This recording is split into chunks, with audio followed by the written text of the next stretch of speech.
What's going on, guys? Welcome to today's second stimulus check update, stimulus package update, and stimulus news report for Tuesday, November 3rd. Today is election day, which means it is the day that many of us have been waiting for months.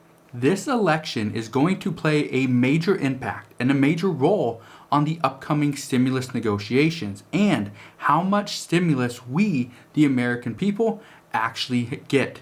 This election is going to be huge, and it's going to affect each and every one of us. Now, I do have some really good news. This is really good news. There are multiple reports coming out this morning stating there is a higher chance of a stimulus package being agreed upon within the next few weeks than a stimulus package being agreed upon sometime in January or February, which means we have a higher possibility of seeing stimulus before the end of the year. That's really good news.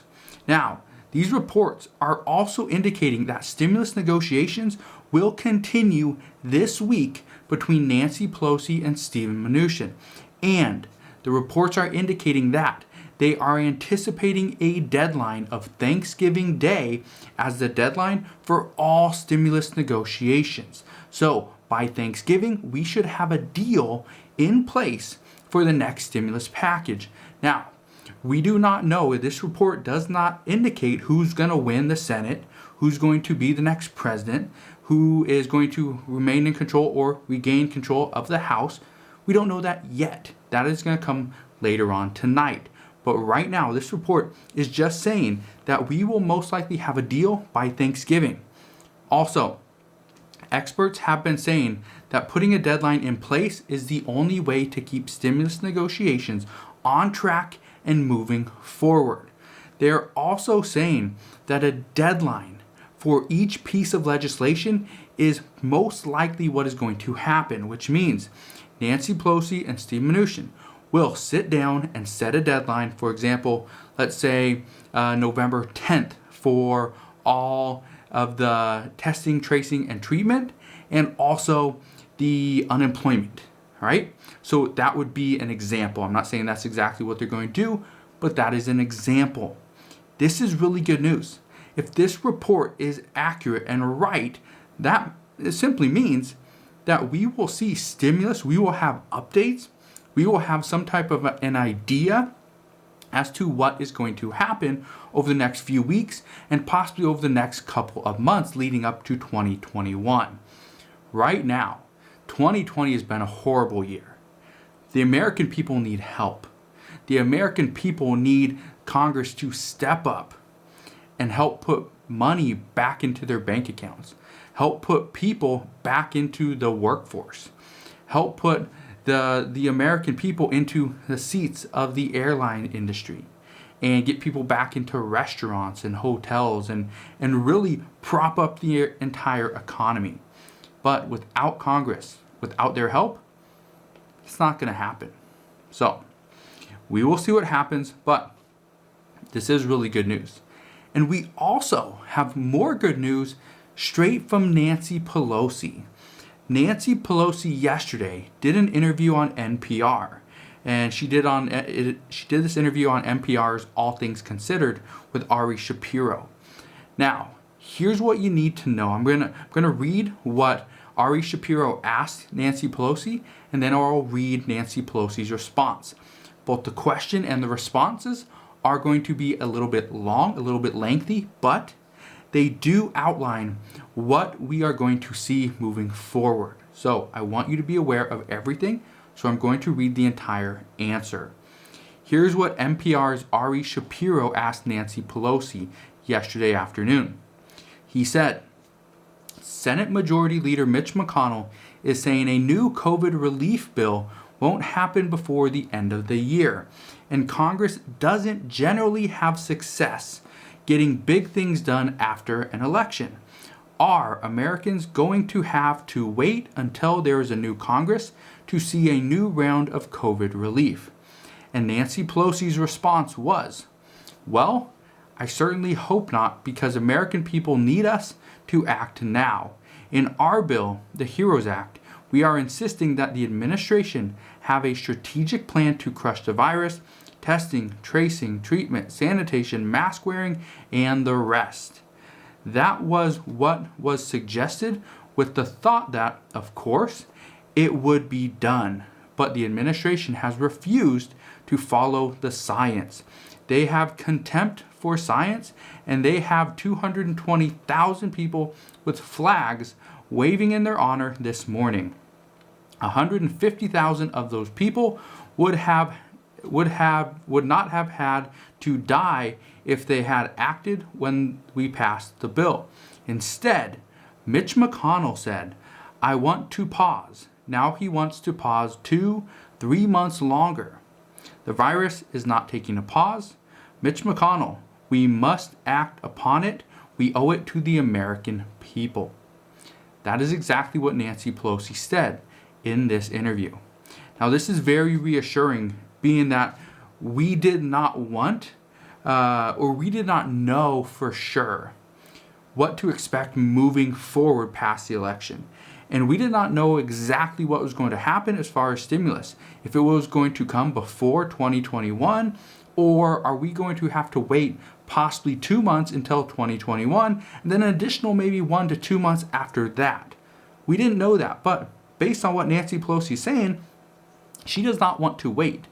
And again, she does not know whether Joe Biden could potentially be our next president or if President Trump will be reelected.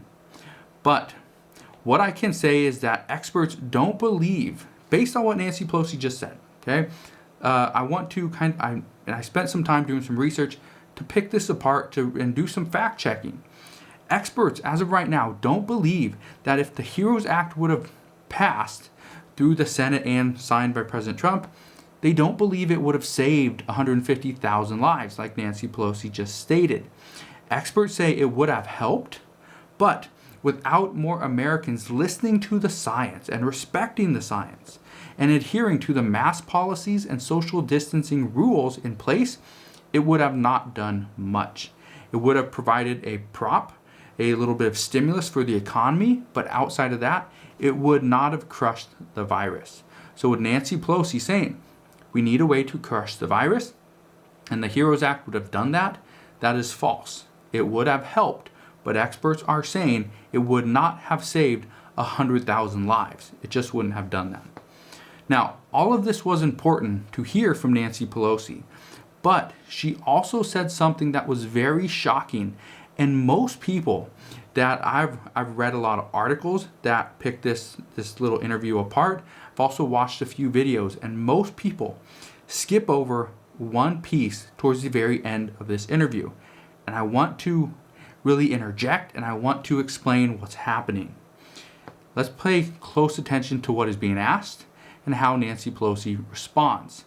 So, NPR's Ari Shapiro asked Nancy Pelosi, and if the election doesn't go your way and President Trump does win a second term, which I know you don't want to see, but will you be able to rebuild a relationship with him?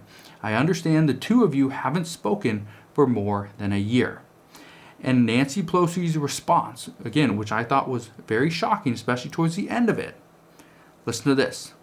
We've spoken. Yeah, it's about a year. I spoke to him at the joint session of Congress, the State of the Union address. I have a really very difficult time speaking with the president. I'm doing everything in my power, not want to waste any energy talking about him now, to make sure he does not get elected president of the United States again. And his lack of patriotism to question the outcome of the election is further evidence as to why he should not be elected. This is what I thought was most shocking. Nancy Pelosi blatantly said, she blatantly said that I'm doing everything in my power to make sure he does not get elected president of the United States again. This was evident before, but she just blatantly said this on NPR. So, this means that Nancy Pelosi, and the fact that she has not passed any stimulus so far, this means that her plan was to negotiate but never accept a deal, which means Steve Mnuchin, Mark Meadows, and others were 100% right. Nancy Pelosi was never negotiating in good faith. Now, the good news about this is that the election will be over very soon. We will not have to deal with the election politics, the political stunts and games. That will be done. The bad news regarding what Nancy Pelosi just said and what most people have known all along, especially Steve Mnuchin and Mark Meadows. The bad news is that right now, Steve Mnuchin might not really want to negotiate with Nancy Pelosi, especially when she just drug him along for months with him thinking that, yes, we will have a stimulus package. We can come to an agreement. I'm willing to give in to your demands. Well, this was never going to happen. And I said this months ago, even if President Trump offered $2.2 or even $2.4 trillion, just for kind of giggles, just for a little bit of a rehearsal, right? I said, have President Trump offer Nancy Pelosi 2.2, 2.4, maybe even higher, and just get her response. Will she pass this? Will she accept it? Or will she say, no, that is good, I like that, but we need to work on this thing. We need to work on the language here. We need to work on this figure or that figure. Because I said this months ago and I guaranteed it, that if President Trump were to do that, what would happen is that would either call Nancy Pelosi's bluff, and by giving more to Nancy Pelosi and then she turns it all down, what would have ultimately happened is we would have seen that Nancy Pelosi was not negotiating in good faith from the beginning. We wouldn't have had to spend months listening to her updates and listening to her thoughts and her talks and what the Republican and the GOP does not want to do. We would have known the truth months ago. But it didn't happen. So we're here now, and we will see what happens going forward. Now, let's address the fact that the GOP is considering questioning the outcome of the election if President Trump does not win. This is what Nancy Pelosi stated at the very end of her interview. She said, and his lack of patriotism to question the outcome of the election is further evidence as to why he should not be elected. So, yesterday, President Trump said if he is winning when the polls close, then he will claim victory even though all the ballots might not have been counted. This right here has Democrats on edge. Nancy Pelosi is not happy about this, but they are wondering what the Trump campaign has in store for them. And again, we won't know. We won't know if President Trump wins. We won't know if he loses and Joe Biden wins. We do not know any of this stuff right now. We know what the polls say, but guess what? The polls are not always correct. They are wrong quite a bit. And when there's a new poll out every single day, chances are one poll will be correct. Which one? We don't know. But the GOP has done other things as well. In Harris County, Texas, a judge rejected the GOP push to throw out roughly 130,000 drive-through voting ballots. The GOP said that this should not be counted as you cannot legally vote from within a moving vehicle even during a pandemic. However, a judge rejected it and tossed that out.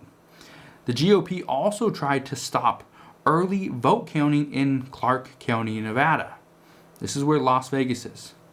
And this county is a heavily Democratic county. A Nevada judge rejected this lawsuit as well and tossed it out.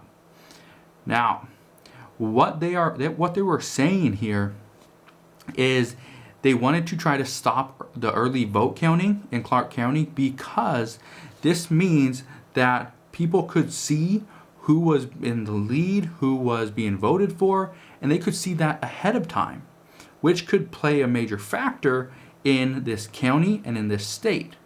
So, The GOP and the Trump administration did not want this. Now, whether or not President Trump is leading or if he's in kind of behind Joe Biden, nobody knows. But they tried to get this done and it was rejected. Now, in COVID news, the cases of COVID in children are on the rise. Last week, the last week of October, we saw 61,000 children test positive for COVID, which is the largest single week for children to date. And this has many people worried as children are starting to go back into school for in-person learning. And this has some school districts actually stopping and postponing their in-school learning and still doing virtual learning. So right now, who knows what's going to happen, but as COVID cases increase, the chances of more in-person learning actually decreases. Also, yesterday the United States saw 93,300 new cases of COVID just on Monday alone. Here's what you need to know. Sunday and Monday are normally, historically in the past, 4 to 5 months, historically have been the lowest number of cases per day for the week. Tuesday, Wednesday, Thursday, Friday has historically been the highest. So, the lowest day we saw 93,300 new cases and 539 deaths just yesterday. My guess is we will exceed 100,000 sometime today. We will also exceed 100,000 tomorrow, and chances are we will see 100,000 cases on Thursday as well. So now, today is election day, which means that after today, we will hopefully start getting some more updates, more answers regarding stimulus and how we are going to proceed and move forward. That is what we're all hoping for. But as always, as I know more, I promise I will share more. I just want to thank you guys for watching this video and obviously supporting me here on this channel. It is because of you guys that I continue to create these stimulus updates and teach you new ways to make money. Just want to thank you guys one more time for all your support and comments. If you can do me a favor, hit that like button. It really does help out the video. Subscribe so I can keep you updated on all things stimulus and how to make money. And I'll see you guys on the next one.